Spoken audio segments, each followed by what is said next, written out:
Hola, hola, si es la primera vez que estás por aquí, mi nombre es Carlos Antillo, soy un estudiante de medicina de cuarto año de la Universidad de Santiago de Chile. Y en el video de hoy vamos a ver las tres técnicas más utilizadas por los estudiantes, pero que en realidad no deberíamos estar usando. Luego pasaremos a hablar sobre recuperación activa y veremos una de las técnicas que nos podría servir para ponerla en práctica, pero veremos que esa técnica tiene sus vacíos y por ende nos surgen algunas preguntas que vamos a responder. Y por último vamos a ver todos los pasos para poner en práctica esta técnica de manera correcta. Eso sí, si no has visto el video de introducción, realmente te recomiendo que vayas a verlo porque ese es como un temario de todos los contenidos que vamos a estar viendo en el canal, y si te lo sabes bien o lo dominas o lo escribes en alguna parte, se te va a hacer mucho más fácil entender todo porque siempre sabrás exactamente en qué lugar estamos. Que como veremos en otro video, siempre es muy importante saber en qué parte estamos de la vasta cantidad de información que tenemos. Ahora sí, pasemos al video, que esta vez va a ser en el computador porque va a ser un poco más pedagógico, así que nos vemos allá. Muy bien, hoy día vamos a ver cómo entender. Lo primero que tienes que saber es que hay una división que se puede hacer al momento de estudiar en técnicas activas y técnicas pasivas. Una técnica pasiva es aquella en la que tienes que hacer muy poco o nada de esfuerzo para recuperar la información que acabas de meter en tu cerebro, y una técnica activa es aquella en la que tienes que hacer un gran esfuerzo para recuperar esta información. Mientras más activa la técnica, mejor es para aprender. Esto es debido a que mientras estás estudiando estás formando nuevas conexiones entre las neuronas en tu cerebro. Estas mismas se están uniendo con otras vías neuronales y se van fortaleciendo con el tiempo.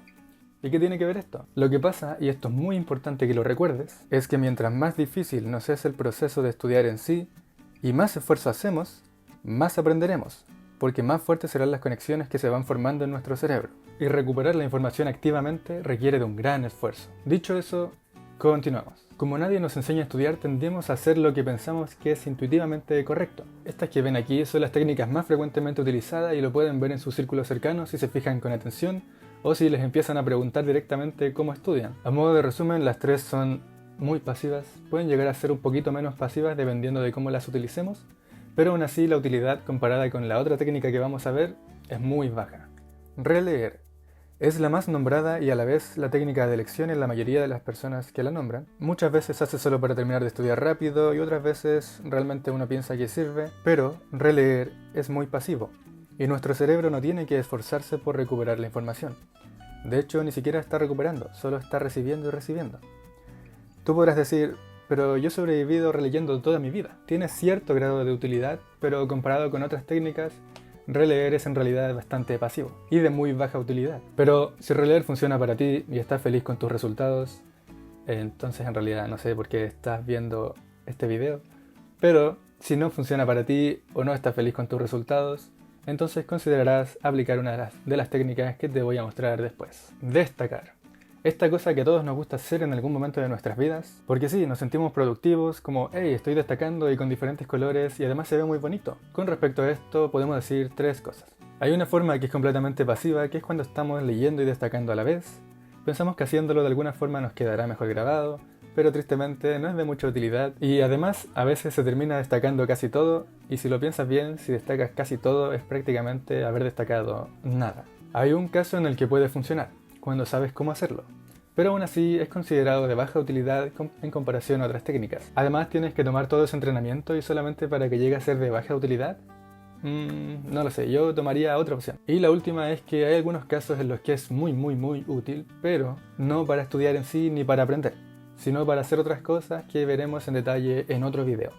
Y por último, con respecto al destacado, solo decir que en el paper lo catalogan como una manta de seguridad que como estudiantes tenemos. Muy bien, pasamos a hacer apuntes y a hacer resúmenes. ¿Cuántas veces has pasado horas y horas haciendo un apunte y después cuando te preguntan o cuando quieres recordar lo que te acuerdas del tema, dices, pero ¿cómo no me acuerdo de nada si yo pasé horas y horas escribiéndolo? Sobre los apuntes entonces podemos decir una cosa, que son un gasto innecesario de tiempo. Y las razones son dos. La primera es que al menos en el campo de la medicina y en realidad en la mayoría de las áreas ya hay muchísimo material.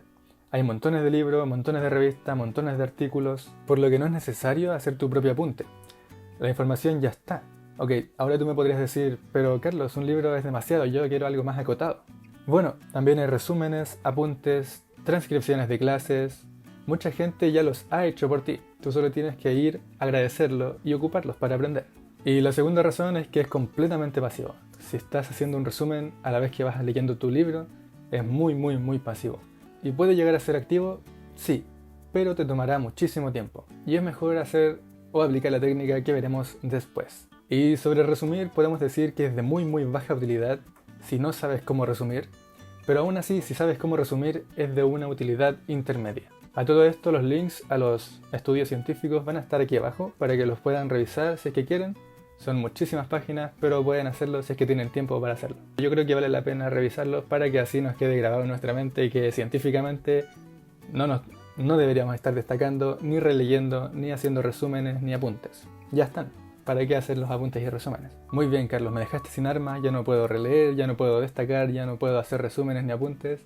Entonces, ¿qué hago? Yo no sé cómo enfatizar esto lo suficiente, pero la recuperación activa es por lejos la técnica más importante que puedes y deberías estar utilizando a fin de hacer tu estudio mucho más eficiente. Esto en realidad es una forma bonita de decir, evalúate. Deberíamos estar evaluándonos más. Uno siempre piensa que estudiar es meter información en la cabeza y después sacarla en el momento de la prueba o del examen, cuando en realidad es todo lo contrario. Tenemos que sacar la información de nuestro cerebro para que al hacer eso las redes neuronales que representan esa información en nuestro cerebro se fortalezcan. Ahora, ¿cómo se supone que vamos a hacer esto si no tenemos la prueba antes de la prueba? Obviamente, podemos aplicar la técnica de Feynman, llamada así por el famoso científico Richard Feynman, que era conocido como el gran explicador. Esto debido a que podía explicar complejos conceptos de física teórica en forma que tenía sentido para la persona común como tú y yo. La clave en esto era que él aprendía el tema tan bien que se lo podía explicar a cualquiera. Entonces, esta técnica se basa en el hecho de que solo puedes explicar un concepto cuando lo comprendes perfectamente.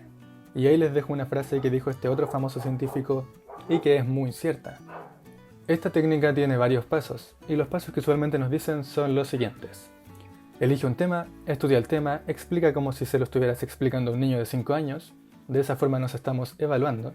Revisa el material de estudio e identifica los errores en tu comprensión e inténtalo nuevamente. Pero hay problemas con esta técnica y preguntas que surgen a partir de ella. No nos dicen cuánto leer antes de aplicar esta técnica, de hecho algunos dicen simplemente estudia el tema y luego explícalo, pero estudiar el tema puede llevar varias horas. No nos dicen cuántas veces tenemos que repetir todo el ciclo de leer y explicar. En algunas ocasiones nos dicen que escribamos la explicación en una hoja y que luego en los ciclos posteriores tenemos que ir rellenando la hoja, pero vuelvo a insistir, dos cosas. Primero, los apuntes del tema ya están ahí. Y segundo, si hacemos esto con cada cosa que intentamos aprender, vamos a terminar ocupando muchísimo tiempo y nos vamos a quedar sin nada para poder vivir nuestra vida. Algunas veces nos dicen que le expliquemos a alguien real, pero no siempre tenemos a alguien real para explicarles. Podríamos explicarle a alguien de nuestra familia, pero como veremos más adelante, al aplicar la técnica correctamente, esto se hace casi imposible. Muy bien, vamos teniendo progreso, ya sabes qué técnicas no utilizar, ya sabes sobre la recuperación activa y sabes una técnica que te puede ayudar a implementarla. También sabes las dificultades y problemas que conlleva o que trae consigo esa técnica. Y ahora tenemos que ver cómo finalmente implementarla y poder aplicarla de manera correcta. Muchas veces pensamos, ok, voy a aprender del tema y después lo voy a explicar.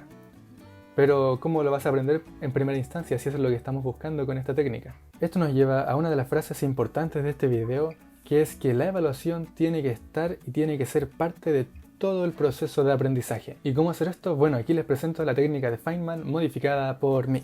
Y tú la puedes modificar a tu gusto, todo nice, no hay problema. El primer paso es elige un tema. Luego ve a qué parte del scoping del ramo pertenece ese tema. El scoping lo vamos a ver en otro video, pero tienen que saber que este es uno de los pasos al momento de estudiar un tema. Tercero, pregúntate, ¿qué sé del tema? Y en 1 o 2 minutos, máximo 5, responde de ahí todo lo que sepas sobre ese tema o las cosas relacionadas a ese tema. Cuarto, lee los subtítulos y hace el scoping del tema. Esto se hace para tener la vista general del tema antes de empezar a ver los detalles. Ahora sigue el quinto paso, recién estudiar el tema. Estudia el tema recuperando activamente durante todo el proceso. ¿Cómo hacer esto? Con los siguientes pasos. Lee 2 o 3 párrafos y cierra el libro, metafóricamente hablando. O bueno, igual lo puedes hacer de verdad si es que quieres, nadie te lo va a impedir. Y luego haz una de las siguientes cosas. Explica en voz alta lo que leíste, con palabras simples, como si se lo estuvieras explicando a un niño de 5 años. Escribe una pregunta al lado o en cualquier parte sobre el párrafo que acabas de leer y luego respóndela en tu mente o en voz alta. Lo importante aquí es que sea una pregunta abierta, pero que se pueda responder con el párrafo que acabas de leer. Hay algo llamado el sistema de Cornell que tiene relación con esto, pero que veremos en otro video en más detalle. Y lo último que puedes hacer es leer estas preguntas y responderlas. ¿Qué leí recién? ¿Tiene sentido? ¿Y puedo refrasearlo con mis propias palabras? Ahora, para temas más complejos, hay algunas preguntas especiales que uno se puede hacer. ¿Cuál es la esencia de lo que acabo de leer? ¿Cuáles son los conceptos principales? ¿Cómo podría resumir esto en unas pocas palabras o líneas? Luego, revisa el material e identifica los errores en tu comprensión. Repite los 2 pasos anteriores, entre 2 a 3 veces en total. No importa que no recuerdes cada detalle en el momento, porque de eso se encargará la repetición espaciada, que veremos en otro video. Ahora, ¿por qué hay que hacer todo esto al momento de leer o de estudiar? Si releer es pasivo, el mismo leer es realmente pasivo también. Solo estás recibiendo y recibiendo información, por lo que no es muy útil para aprender. Y les vuelvo a repetir, para que no se olviden, el mismo hecho de sacar la información desde nuestro cerebro hacia el exterior, la información que acabamos de meter, por ser difícil, hace que las conexiones neuronales que representan ese tema en nuestro cerebro se consoliden y se fortalezcan. Ahora te tengo una tarea. Aplica todos estos pasos en este video. Aprende efectivamente cómo aprender efectivamente. Y antes de hacerlo, de hecho, ahora mismo pregúntate cuánto de todo este video realmente te acuerdas. Como te das cuenta, ver un video, leer, releer, son completamente pasivos. Uno no se acuerda de mucho después de haberlo hecho. Sin embargo, si te hubieses empezado a preguntar todas estas cosas mientras que ibas viendo el video, ahora recordarías la mayoría. Por último, y esto es otra de las frases importantes de este video, confía en el proceso. Es lo que más cuesta, porque al principio sientes que al hacer todo esto vas muy lento, cuando en realidad no es así, antes ibas muy rápido. Y para ilustrar esto les voy a contar algo que lo ejemplifica muy bien. Una vez un piloto de globo aerostático le dijo a otra persona que quería ir a una altitud que no correspondía: ok, tú eres el buen piloto acá arriba, ¿eh?